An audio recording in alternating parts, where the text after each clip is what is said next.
My son called. I'm getting married tomorrow, so I took all the money from your bank accounts and sold your house. Goodbye.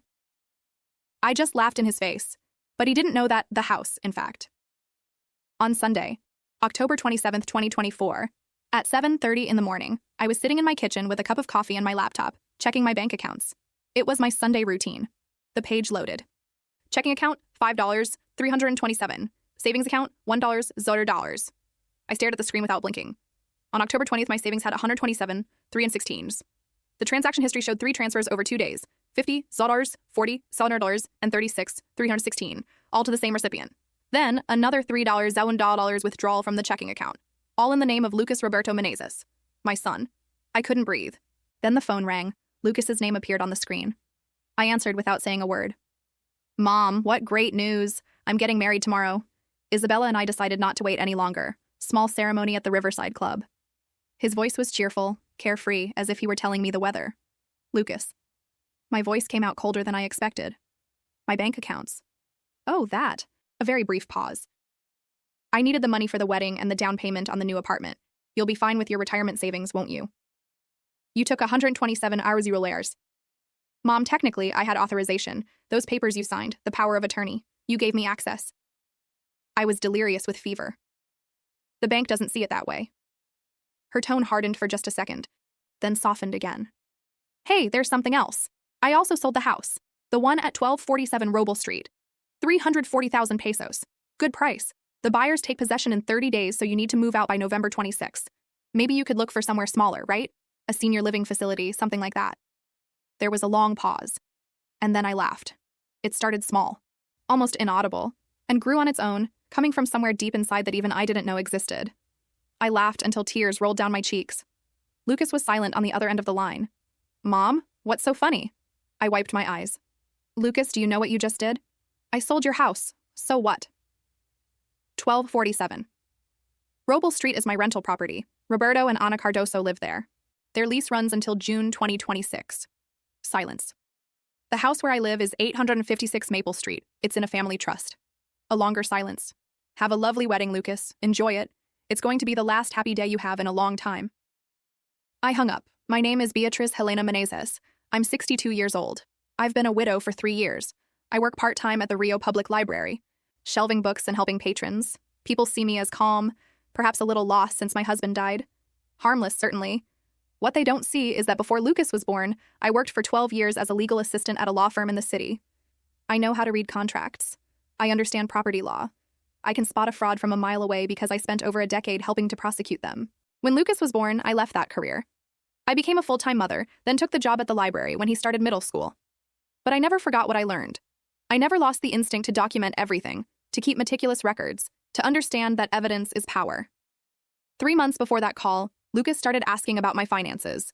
It was July 23rd, the day after my birthday. Mom, I've been thinking. You live alone, and I'm worried you might forget to pay something. How about I help you set up automatic payments? I'm 62, Lucas, not 92. I know, but do me a favor. Dad would have wanted me to look out for you. That sentence really hit home, so I gave him access to my checking account, the one with about $4,000 for monthly expenses. Not the savings account with 127 euros, just the checking account. 6 weeks later, on September 8th, Lucas brought his girlfriend over for dinner. Isabella Duarte, 29, with a sharp beauty that made me think of cut glass. We sat in the dining room of my house at 856 Maple. I served roast beef. Isabella barely touched her food, her green eyes constantly scanning the room. What a beautiful house. Beatriz, she said, without asking permission to use the informal Beatriz. Houses like this must be worth what, 500,000, 600,000? I haven't had it appraised recently, I replied. Lucas laughed. Isabella's interested in real estate. She's always checking property values. Later, while washing the dishes, I heard Isabella talking on the phone in the living room. My house has good acoustics. Yes, she has money. The house alone is worth at least 600, and Lucas says she has savings. She never worked, so it's all from Paolo's life insurance. When she dies, it'll all go to Lucas anyway. I stood still, my hands in the soapy water, listening to her talk about my death and my assets as if I were no longer there. Lucas must have heard her too. Isabella, lower your voice. Sorry, honey, she replied, sounding not the least bit remorseful. An alarm went off in my mind, but I ignored it. Young people were more open about money. It didn't have to mean anything sinister. 2 weeks later, on September 22nd, Lucas sent me an email. Important documents, please sign. I opened the attachments. 4 PDFs, 15 pages each, dense with legal jargon, and tiny, deliberately confusing font. Then I remembered. The previous week I had been sick. Pneumonia. 4 days in the hospital from September 14 to 18. A fever that reached 104 degrees. I called Lucas. Did you bring me papers to sign at the hospital? A pause. Just insurance forms, Mom. You signed them on the 16th. I brought a notary. Don't you remember? You had a high fever. After hanging up, I tried to recall that day. Vague impressions, voices, a pen in my hand, something signed. I should have hired a lawyer right then. But it was my son. Surely I could trust him. That was my first real mistake. That Sunday morning, after hanging up, I went to my filing cabinet and pulled out the property folder. 2 deeds, Maple 856, in the Paolo Menezes family trust, and Roble 1247, in my name, Beatriz Helena Menezes. Also the lease agreement, Roberto and Ana Cardoso, valid through June 2026. Lucas had sold a house with active tenants without disclosing the lease. When the buyers discovered the property was occupied, they would sue him for fraud. I opened my computer and started a new document. Chronology of financial abuse and fraud. Lucas Roberto Menezes. And I began to document everything. On Monday, October 28, 2024, I woke up with a plan. I hadn't slept much. I stayed up until dawn organizing documents, dates, amounts, names. Everything in chronological order, everything backed up. 12 years as a legal assistant aren't forgotten. Instinct comes back on its own, like breathing. At 9 a.m., I called my credit union. I need to report fraud, I said when they answered. The representative, a woman with a kind voice named Sophia, listened attentively. I explained everything calmly, the transfers, the power of attorney, the state I was in when I signed those documents. I'm so sorry, Mrs. Menezes. We'll investigate immediately. A pause. I'll need you to send us the complete records for the last 6 months, and we'll provide you with the power of attorney documentation that was submitted to authorize the transfers. You'll have it in 3 business days. Thank you, Sophia. I hung up and looked at the clock. 9:47. At 10 a.m., I called Eduardo Prado. Eduardo was a retired lawyer, a fellow member of my book club for the past 7 years. A calm, precise man, with the kind of mind that neither rushes nor lingers. Eduardo, my son stole my savings and fraudulently sold a property of mine. I need legal representation. There was a brief pause. How much are we talking about? $127,000 in theft. $340,000 in the fraudulent sale. My God. Another pause. I'll help you. My office today at 2 p.m. At 11 a.m., I called Roberto Cardoso. Roberto, I need to tell you something difficult. My son sold the property where you and Ana live, without my permission, using forged documents. Tense silence on the other end. What do you mean he sold the house? I explained it calmly. Her lease was valid and binding. They were protected. But I needed her to know, and I might need her statement later on. Whatever you need, Mrs. Menezes, absolutely whatever you need. At noon, I called Patricia Sousa. Patricia, can you come over? I need to tell you something. I'm on my way. At 2 p.m., I was sitting in Eduardo Prado's office on 3rd Street. I listened to everything without interrupting. When I finished, he took off his glasses and set them on the desk. Beatrice, your son has committed several serious crimes. Aggravated robbery, fraud, forgery of documents. This isn't a civil matter. It's a criminal one. He could face between 5 and 10 years in prison. I know. Are you sure about this? He's your son. I looked him straight in the eye. He stole my life savings and tried to leave me homeless. What kind of son does that? Eduardo pulled out a notepad. First, the fraud complaints, which you've already filed. Second, contact the title company. Third, file a police report. You can request an investigation before formally pressing charges. He paused. What do you want, Beatrice? Punishment. I thought of Lucas's voice that morning. So confident, so convinced that I wouldn't do anything. I want restitution. I want every penny back. And I want him to understand that betrayal has consequences. Then let's build an airtight case. We spent 2 hours preparing documents. By the time I left his office, I had already filed fraud reports with the credit union and the title company. The police report would be filed on October 29th. My phone vibrated before I reached the car. A message from Lucas. Mom, why is the bank calling about fraud? What's going on? I replied. Me. He wrote immediately. But I'm your son. Tell them everything's fine. I stared at it for a long time before replying. Is everything fine, Lucas? You took $127,000 without permission.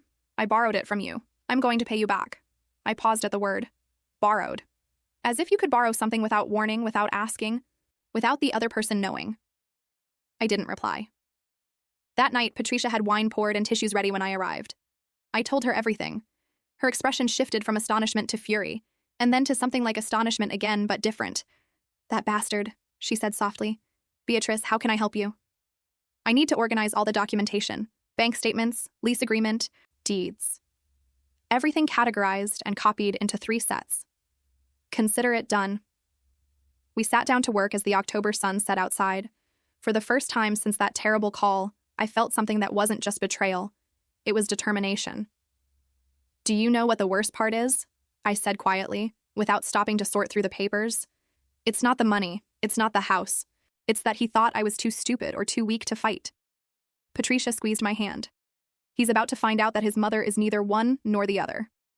That night, Lucas sent me another message. "Mom, please come to the wedding tomorrow. I want you to be there. Let's not fight over money." I read it several times, then I wrote, "I'll be there. Let him think everything was fine. Let him marry his calculating girlfriend and celebrate with my stolen money. Let him think he'd come out on top. I was going to smile. I was going to take photos. I was going to play the part of the proud mother. And then, when he least expected it, I was going to show him exactly what happened when someone betrayed Beatrice Helena Menezes. On Tuesday, October 29th, the wedding was exactly as I'd imagined. Expensive, flashy, and paid for entirely with my stolen money. The Riverside Club sparkled with white roses and crystal chandeliers. I arrived at 2 p.m. in my navy blue dress, elegant and understated, and a small gift wrapped in silver paper. Inside was a framed photo of Lucas as a baby, taken by Paolo. On the back I wrote, "May you always remember where you came from. With love, Mom." Isabella looked stunning in a designer dress that probably cost $12,000, my money. Lucas stood beside her in a tuxedo, beaming, as if he had nothing to worry about. When he saw me, he ran toward me. "Mom, you came." He hugged me tight. "I knew you'd understand. This is a new beginning for all of us." I gently pulled away and studied him. Did he really believe that? "Congratulations, Lucas. You look very happy." Isabella approached, her smile sharp as broken glass. "Beatrice, I'm glad you're not being difficult." Lucas was worried, but I told him he doesn't need that big house anymore. Now we can build our future. "How thoughtful," I replied, my tone friendly but my eyes cold. The ceremony was brief. I sat in the front row and watched my son promise eternal love to a woman who had helped him betray his own mother. All around me, 63 guests were crying and laughing. Isabella's parents, Francisco and Cristina Duarte, were on the other side of the aisle. Cristina was glancing at me out of the corner of her eye with a strangely guilty expression. I counted the floral arrangements. I calculated the price of the champagne. I estimated the cost of the 4-tiered cake. This wedding cost at least $75,000. My money. Just as they were cutting the cake, my phone vibrated. A message from Eduardo Prado. "Police investigation opened. Criminal charges being prepared. The title company confirms the notary seal is fake." The notary was in another city on September 16th. "We've got him." I looked at Lucas laughing with his godparents, completely oblivious. Not yet, I thought. Let him enjoy this moment. It would be the last happy moment he'd have in a long time. October 31st, Halloween. What an appropriate date. Lucas and Isabella showed up at my door at 856 Maple without warning. Lucas's face was flushed with rage. Isabella wore a cold, calculating expression she no longer bothered to hide. "What the hell did you do?"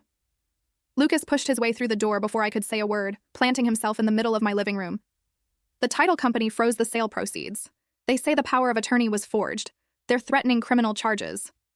I closed the door calmly, maybe because it was forged. "You signed those papers. I was there."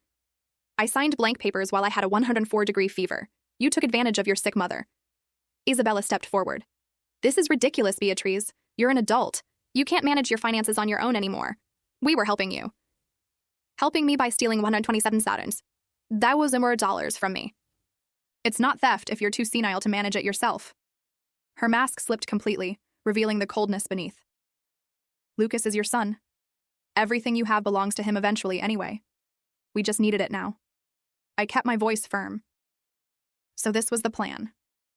Find a man with a wealthy mother, manipulate him into stealing from her, and build your life with that money. Lucas flushed red. "Don't talk about Isabella like that. She loves me." "She loves your inheritance," I corrected him. "Or what she thought was your inheritance." Isabella laughed, a harsh, ugly sound. "Do you think you're so clever? Take back these accusations or we'll make your life a living hell. We'll tell everyone you have dementia. We'll have you declared incompetent. We'll put you in a nursing home. Is that a threat?" "It's a promise." Lucas stepped closer, invading my personal space. Mom, I'm trying to be reasonable. Just tell the bank and the title company that you made a mistake. Tell them you authorized everything. And if I don't? Her voice dropped, dark. Then you'll find out just how difficult your life can become. We have lawyers too. We'll drag you through lawsuits for years. We'll drain what little money you have left. We'll make sure everyone knows you're a confused old woman who doesn't remember what she signed. For a moment, I felt genuine fear, not of his threats. I had the evidence on my side, but of what my son had become. This furious man threatening me was a stranger. Get out of my house, I said. My voice sounded like steel. Both of you, now. Mom, 5 seconds. 1. Isabella spat out a curse. 2. Lucas opened his mouth. 3. They left. Lucas's car disappeared down the street as I sank heavily onto the couch, my hands trembling. The mask had fallen. Now I knew exactly who I was dealing with. I called Eduardo Prado. File a police report. Full charges. I want them prosecuted to the full extent of the law. Are you sure? Absolutely. The following week moved quickly. Detective Marcos Vieira took my statement on November 2nd. He was a meticulous man, around 45 years old, who listened without interrupting and took notes in small, precise handwriting. When I finished, he closed his notebook. Ms. Menezes, I've seen many cases of financial abuse against the elderly. This is one of the most calculated I've encountered. On November 4th, the credit union submitted its findings. The power of attorney documents showed multiple irregularities. The notary seal belonged to a notary whose license had expired on August 30th, 2024. That notary was in another city on September 16th. Her credit card records confirmed it. My signature appeared shaky, inconsistent with my normal handwriting. The documents were dated September 16th, but were not submitted to the bank until the 22nd. On November 5th, Guillermo Torres, director of the title company, called. Ms. Menezes, I owe you an apology. We failed to detect these irregularities. We've frozen all proceeds from the sale, the $340,000. Your son won't see a penny. And the buying family? The Nascimento family is devastated. They've filed a lawsuit against your son for fraud, breach of contract, and emotional distress. They put all their savings into the escrow account. A knot of guilt formed in my stomach. Can you give me their contact information? I'd like to speak with them. That afternoon, I called Carolina Nascimento. She answered with a cautious voice. Mrs. Menezes. Mrs. Nascimento, I'm deeply sorry. I had no idea my son would do this. Your family is completely innocent in all of this. Carolina's voice broke. We have 3 children, Mrs. Menezes. We saved for 12 years to buy that house. We thought we finally had a home of our own. I promise your contract will be honored as long as the Cardosos live there. When it ends in June 2026, if you still want the house, I'll sell it to you for the same price you paid. The $340, 0. Silence, then soft sobbing. Thank you so much. That night, Patricia came over with wine and company. We organized my documents into 3 complete sets while we talked. 1 for Eduardo, 1 for Delegate Vieira, 1 for me. Beatriz, how are you handling all this? She asked. I'm angry, I'm hurt, but I'm also clear about what has to happen. No doubts? None. Lucas made his decisions. Now he lives with the consequences. Patricia nodded slowly. Outside, the wind rustled the branches in the garden. You know what's the strangest thing? I said in a low voice. It's not the money that hurts the most. It's that he thought I wasn't going to do anything. That I was just going to accept it. He always underestimated you, said Patricia. Yes. And that was his biggest mistake. On November 8th, I was in the library organizing returns in the biography section when my phone beeped, an email from an unknown address. The subject line read, You should know the truth about Lucas. My hands trembled as I opened it. Ms. Menezes, I am writing anonymously because I fear retaliation, but you deserve to know. Lucas has a 5-year-old daughter named Sofia. The mother is Camila Ribeiro. They were together in college.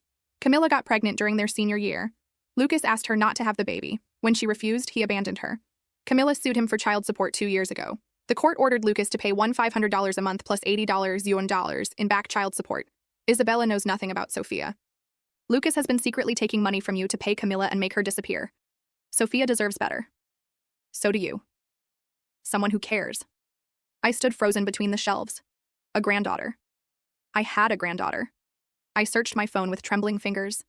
Camila Ribeiro. I found her profile, partially public. The most recent photo was 3 days old. A little girl with dark curls and Lucas's exact smile, wearing a purple dress, blowing out 5 candles on a cake. The caption read, Happy birthday to my Sofia. You are my whole world, even if your dad doesn't want to acknowledge you. I felt my knees give way.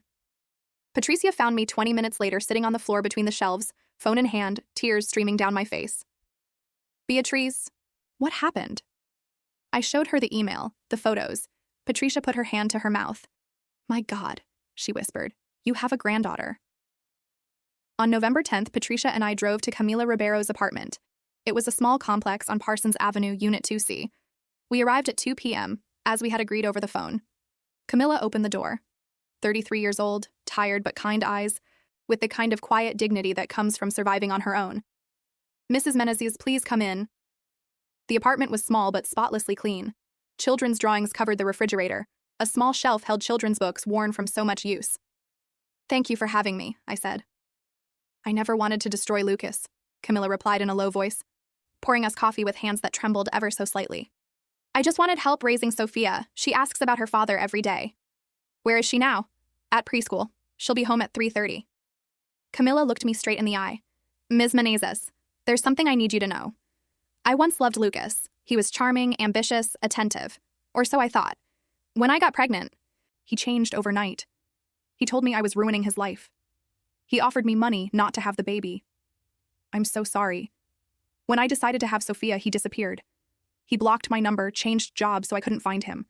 I struggled on my own for 3 years before hiring a lawyer and suing him. She paused. The $80 was 3 years of back child support plus legal fees. The court ordered it. Lucas paid $50,000 last year. I thought maybe he'd finally grown up. She laughed bitterly. I had no idea he was using his mother's money. I nodded silently. 2 months ago, he paid the remaining $30,000 all at once. Camila lowered her eyes. Now I understand where that money came from. Before I could answer, we heard little footsteps on the stairs. The door burst open. Mommy. Sophia Menezes was adorable. Dark curls like Camila's, but Lucas's brown eyes, his smile, and Paulo's nose. She was carrying a pink backpack covered in unicorn stickers. She stopped when she saw strangers in her living room. Who are you? Camila knelt down beside her. Sophia, this is Mrs. Menezes. She's your grandmother, your dad's mom. Sophia's eyes widened. My daddy's mom? I couldn't speak. I just nodded.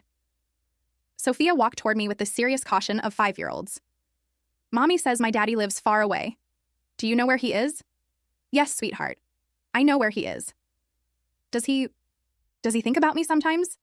My heart broke in silence. I think he thinks about you all the time. He's just made mistakes, grown-up mistakes. Sophia studied my face with that seriousness that only little children have. Mommy says we all make mistakes. She says the important thing is to ask for forgiveness and try to do better. Your mom is very wise. Sophia suddenly smiled, Lucas's smile, and my heart broke once more, in a different way. Do you want to see my drawings? I'm really good at drawing cats. On November 15th, the preliminary hearing was held at the Court of Justice.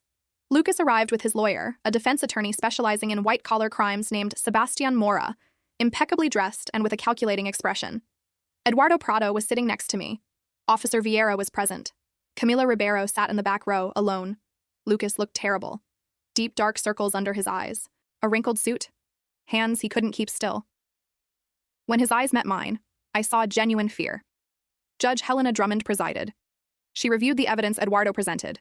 Bank records, documents related to the forged power of attorney, findings from the title company, and Detective Vieira's report.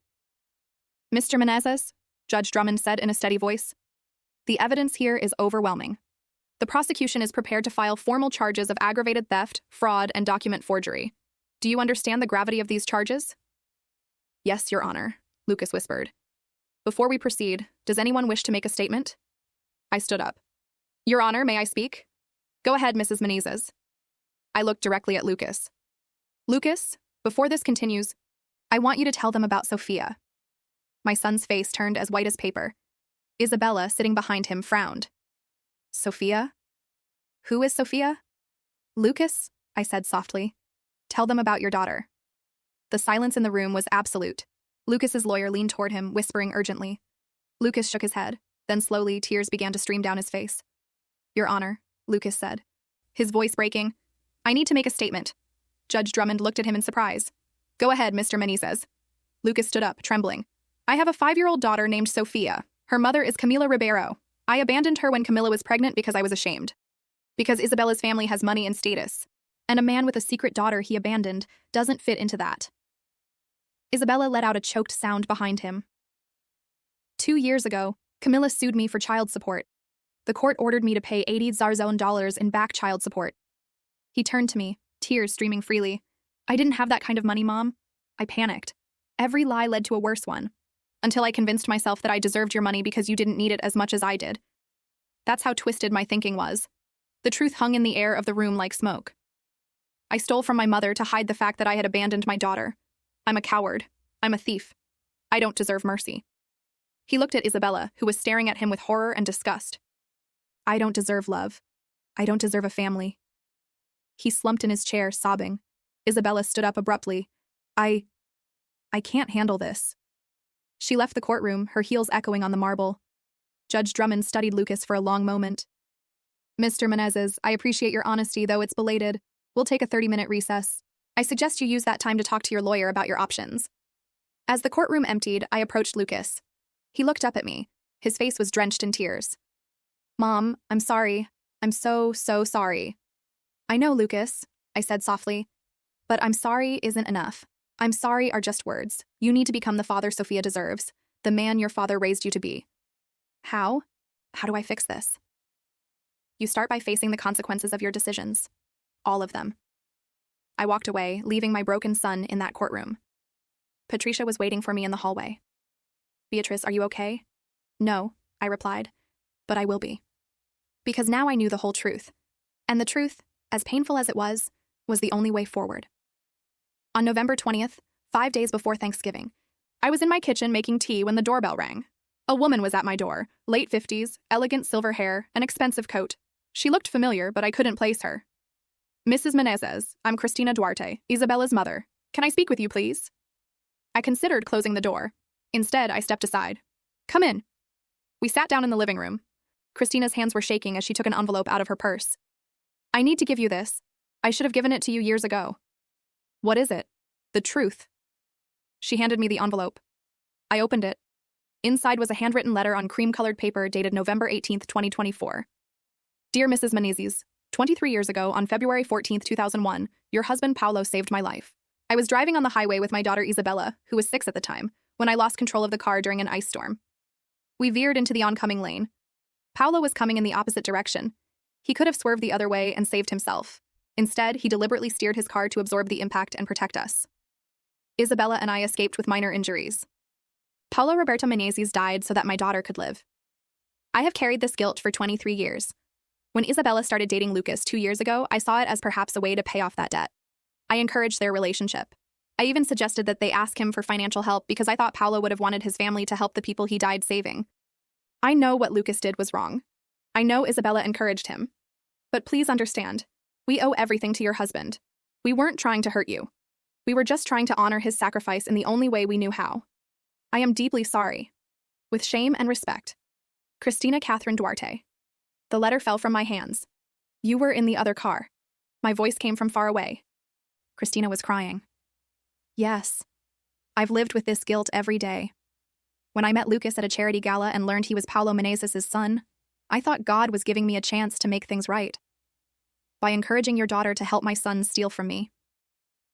I never told Isabella about the accident. I didn't want her to carry that burden. I just encouraged the relationship. I suggested that Paolo would have wanted you to help Lucas succeed.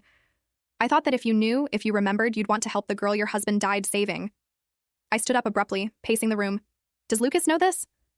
No, neither does Isabella. I kept it a secret for 23 years because I'm ashamed. A good man died because of my careless driving. I'm ashamed that I survived when he didn't. Get out of my house, I said. Get out now, please. Cristina left, crying. I stayed in the living room, the weight of Paolo's sacrifice bearing down on me like stones. He died saving Isabella Duarte. The woman who helped destroy me was alive because my husband gave his life for her. That night, Patricia found me sitting in the dark with the letter on the table. Beatrice, Eduardo called. He's worried. You missed your meeting with him today. I showed her the letter. Patricia read it twice. Then she sat down heavily. My God, Paolo died saving her. He died saving the woman who helped Lucas steal from me, Patricia. What am I supposed to do with that? Paolo's sacrifice doesn't erase what they did. No, but it complicates everything. It complicates things? Patricia looked me straight in the eye. Paolo made a split-second decision to save lives. That was his character, his kindness. Isabella and Lucas made calculated decisions to betray you. They're completely different things. I know. But I feel like I'm betraying Paolo by prosecuting them. Because you have a good heart.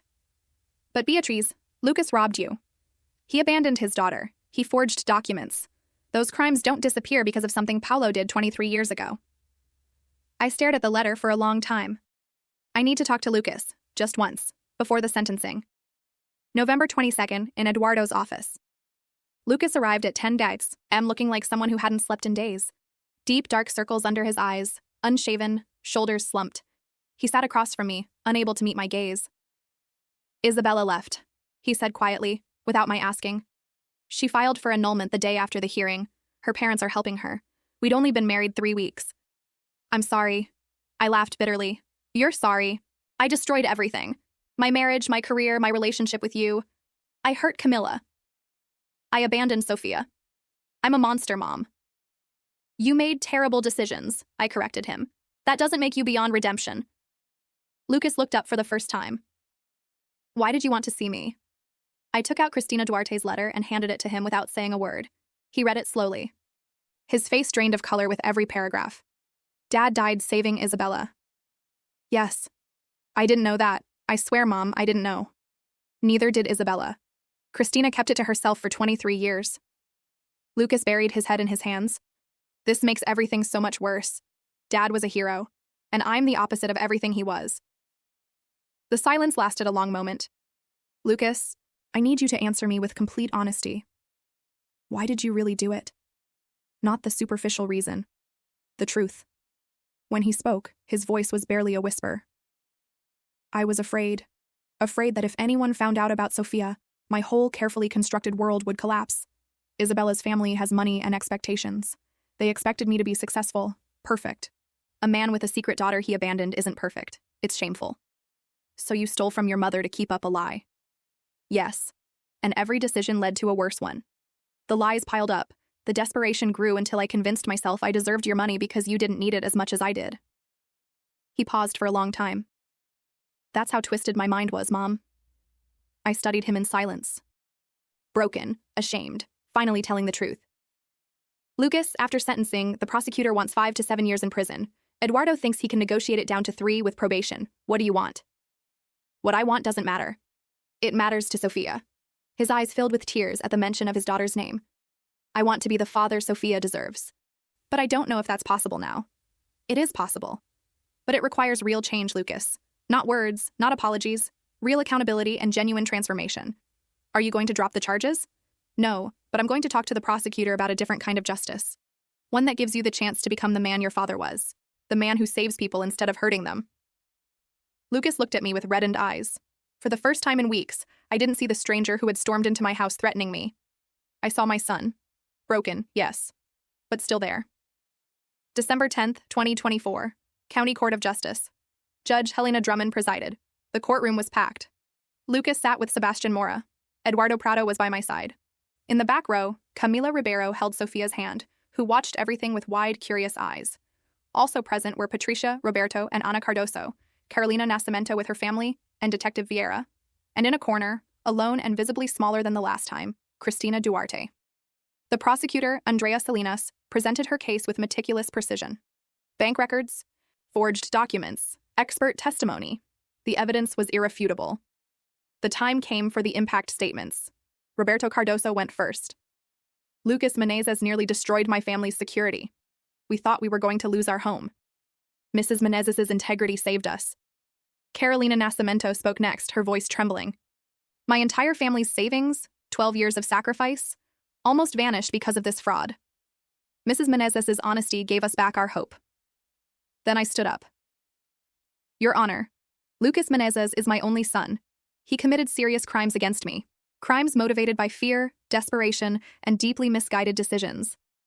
But he is also the father of my 5-year-old granddaughter, Sophia. I paused. I looked directly at Lucas. I don't want revenge. I want my son to become the man his father would be proud of. His father, who 23 years ago gave his life to save strangers.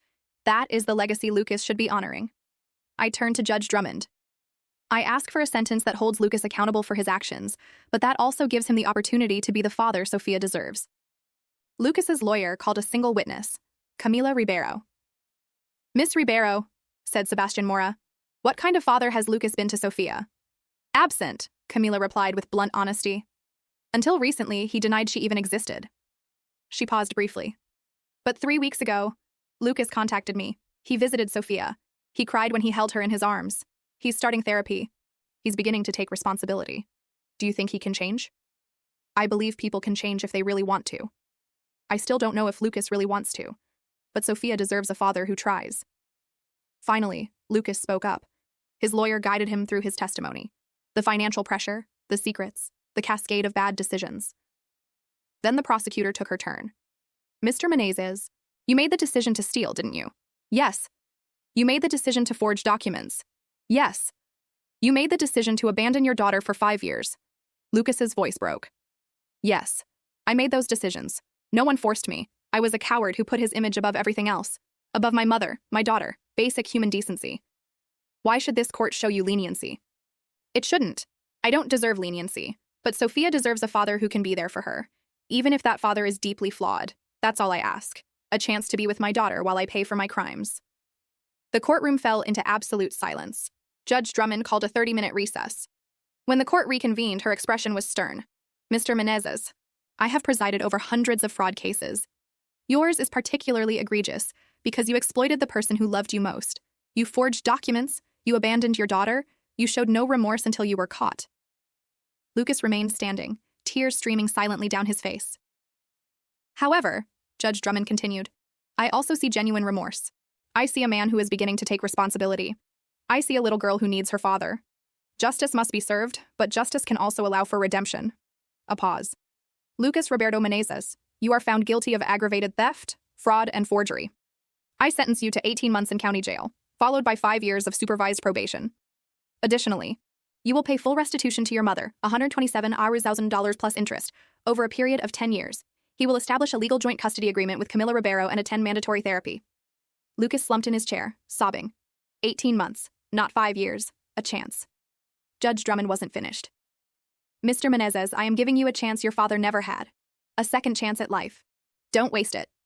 Months later, I was in my garden at 856 Maple planting roses. It was a warm, bright Saturday morning. Patricia was inside making lemonade. A car pulled up in front of the house. Lucas got out first. Then a little girl with dark curls who ran toward me without a second's hesitation. "Grandma B." Sofia threw herself into my arms, smelling of strawberry shampoo. I hugged her tight. This miracle I almost never got to know. "I drew you a picture at school," she said, pulling a sheet of paper out of her backpack. 3 figures holding hands, drawn with purple and green crayons. "That's you, that's me, and that's Daddy." "It's beautiful, my love." Lucas approached slowly. He looked different. Thinner, older, but somehow healthier, with clear eyes. "Hi, Mom." "Lucas, how are you?" 93 days sober, 42 days out. "On Monday, I start my new job as an accountant, an honest job." He paused. "Camila and I have joint custody. I see Sofia every weekend. I'm paying you $100 to $200 a month. I saw it in your account. I saw it. Thank you." "Thank you, Mom. I know I'll never be able to fully make up for what I did. But I'm trying. Every day I try." I looked at him. This broken, flawed man who was finally, slowly, becoming a better person. "Your father would be proud that you're trying. That's what matters." Sofia tugged at my hand. "Grandma, can we plant flowers together?" "Of course, sweetheart." We knelt in the dirt together, 3 generations, planting roses while Patricia brought lemonade and cookies. On Thanksgiving, my kitchen at 856 Maple was filled with voices and laughter. Roberto and Ana Cardoso with their teenage daughter. Carolina Nascimento with her 3 children, who had bought the house at 1247 Roble in July, just as I promised her. Patricia and her husband Miguel. Eduardo Prado and his wife. Camila Ribeiro and Sofia. Lucas, sober for 16 months, setting the table. And in a corner, looking uncertain, Cristina Duarte. I had invited her the week before. It took me that long to forgive her. To understand that she too had carried her own burden of guilt for 23 years. "Thank you for including me," Cristina said softly. "I don't deserve." "We all deserve second chances," I interrupted her. "That's what I've learned. Paulo gave his life for yours. The least I can do is share a meal with you." Tears streamed down her face. He was a hero. Yes, and now it's our job to live in a way that honors his sacrifice. Before dinner, I stood at the head of the table. I'm 64 years old, I began. 2 years ago, I thought I'd lost everything. My money, my security, my son. But what I really lost were my illusions. I learned that love without limits isn't love. It's enabling abuse.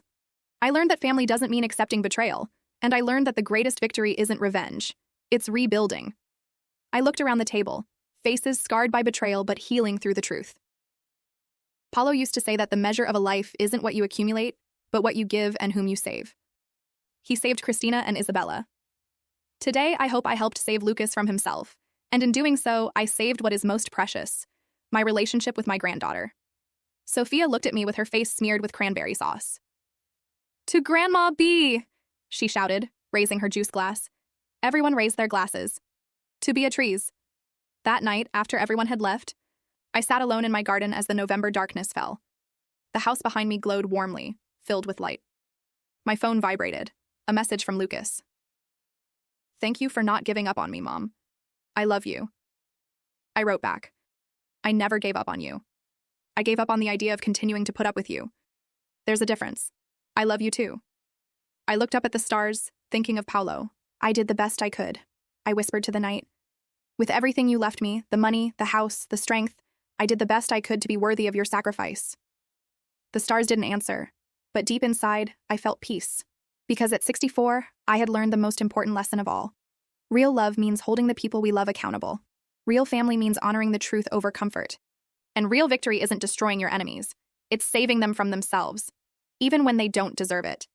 Especially when they don't deserve it. That's what heroes do. And perhaps finally, that was what Paulo's widow had learned to do as well.